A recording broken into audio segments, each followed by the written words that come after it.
What's up, y'all? It's your boy Brix from Brix Fitness. First and foremost, thank you so much for every person watching this video right now. I want to thank you from the bottom of my heart for every second that you invest into watching my videos. I know you guys have options. I just want you to know I do not take you for granted. Thank you for every single person that hits that thumbs up button, every person that comments, every person that just with me. I love y'all. I love you. I love you. I love you. Anyway. Today, from the title of the video, you can tell it was a Q&A video, but I do want to take a second to plug my family vlog channel. Matter of fact, I'm gonna run the trailer right now real quick.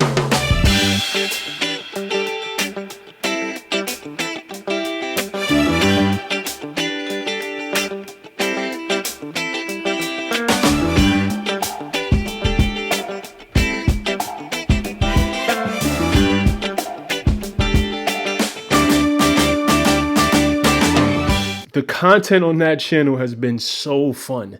It just frees me. I can just be the dad and husband that I am. So if you're into family vlogs, if you're into just vlogs about life in general, subscribe to the other channel. The links are in the description, and it may be a link somewhere on the screen right now. The other day I posted a video on Instagram. I asked you guys to post some questions for the 250K Q&A video, and I picked the top 10 questions that I thought was going to help people the most. So let's get right into it. All right, so the first question is from Ben Gabler. All right, he said he has 1,000 questions, or is that 100,000? Man, how do you cope with injuries and the setbacks that they bring? That's a good question. Me being a little 30 plus, I don't bounce back from injuries like I used to. I try to focus more now on injury prevention, and I kind of want to answer that question in that way versus talking about how to bounce back from injuries. Prevention is the key. You want to make sure that you're doing mobility work. You want to make sure that which means you're stretching. You want to make sure that you're warming up adequately. Please just prevent the injuries. Now, if you do get injured, there's ways to work around your injury, but prevention is definitely the key. What's your opinion on setting a time frame for weight loss or signing up for a race in 4 months to motivate yourself? All right, I'm kind of torn. Here's the thing. There's two sides to that coin. Yes, I think it's a positive thing to have a competitive situation that will keep you motivated.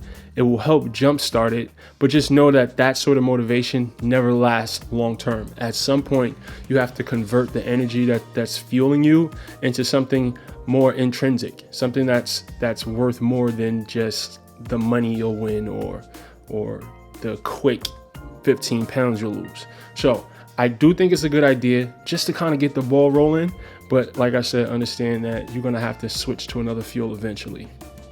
How do you thank your wife for all the good she gives you?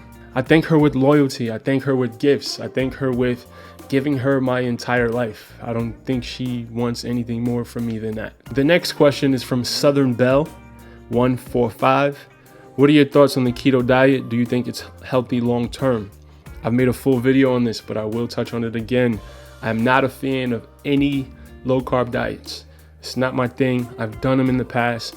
Will you lose weight? Yes. The keto diet makes a lot of sense on paper, but it's very hard to make that keto diet a lifestyle. If you can make it a lifestyle and stick to it, then I think it's great for you. But if you're like me and most people, it's really not the best option. So Ethan Core 19 asks, while in a caloric deficit, should I feel a little bit hungry? I used to connect being hungry to being a caloric deficit. If you're not eating the right types of calories, you may be hungry.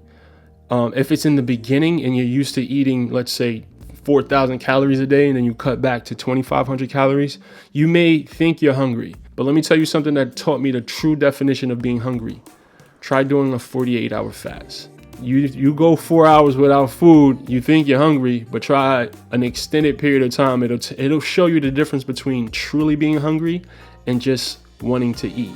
Mr. Daddy 79 asks, trying to lose an additional 15 to 20 pounds. Should I increase cardio, high intensity training, or continue to weight train? Thanks. Congrats on your success. Thank you, Mr. Daddy.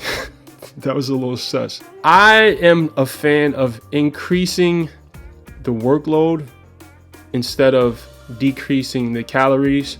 So I would add an additional HIIT session I wouldn't add more steady state cardio, but I definitely would add maybe 1 or 2 15 to 20 minute sessions of high intensity training each week. C. Rob Jones asks, how do you stay consistent and motivated when your weight/health isn't the only major part of your life you're trying to change? So understand, when you're juggling a lot of things, I definitely can identify with that.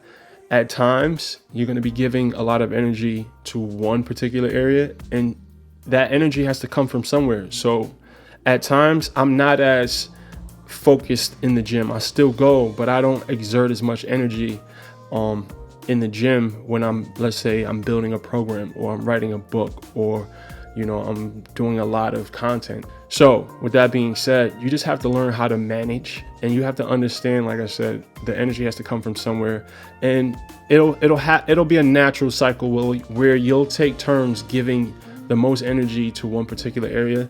But honestly, your health should definitely be priority. But I do understand that there's going to be times where your exercise and your nutrition may fall off, but just finding that balance. I hope that answers that question, but it's no other way to say that. It's a very individual journey. So you have to find balance. You have to figure out what works best for you. But health and nutrition is definitely priority number one. Philly Boy Gets Fit. How can you spot if you have a bad personal trainer training you? That's a good question. Here's the thing. In those box gyms, they pretty much hire people who are brand new to personal training. A lot of the times, not every time. You do your research. Make sure you're asking them questions. If they don't have logical answers to your questions, that's the number one sign that they don't know what they're doing. The obvious is if they're not in shape, and you'll be surprised how many overweight personal trainers I've seen. That's another red flag. If their program seems random, again, ask questions. Ask them what their goal is. Ask them why you're training in this rep range, why they have you doing this exercise, just ask questions. And I think that's the surefire way to figure out if your trainer knows what they're doing or not. Joseph N. Harmon asks, I can't afford a gym. I feel like I'm missing out on gains and ways to lose weight. How can I get the same effects without a gym? Listen, man, you do not need a gym to lose weight. You don't need a gym to transform your body. I'm actually working on a program right now where you just have to have a few pieces of equipment. Body weight is all you need. You can run, you can do burpees, you can do push-ups, you can do pull-ups, you can do dips. You can do a lot of things with just your body. You do not need access to the gym. Nick Jensen 02 asks, what are your top 5 foods to eat to lose weight? Now, I did a whole video on superfoods. Me personally, my top 5 foods are eggs, chicken, oatmeal, ground turkey. Let's go with Greek yogurt. Hello, Mr. Robinson asks, what do you consider to be an effective way to overcome insecurities? Very good question. For me, it was just building my confidence. And that came with educating myself. That came with finding inner peace through mindfulness practices and exercise. Me having a better relationship with myself. Kind of just tackling the issues that I have at the root. Personal development is the best way to resolve insecurities. Chris Vallejo asks, what's the best way to keep track of your macros? MyFitnessPal. Straight up. Make it a habit to track everything you eat. MyFitnessPal breaks everything down. So I'm going to end the video right here. Please leave the video a thumbs up. I hope that was helpful to you guys. I have a lot of great content on the way. Please comment below any video suggestions you have, any topics you guys want me to touch on. Shout out to the Brix Squad. Brix Squad, I love y'all. And as always, guys, I'm just trying to share the wellness. So get well and get money.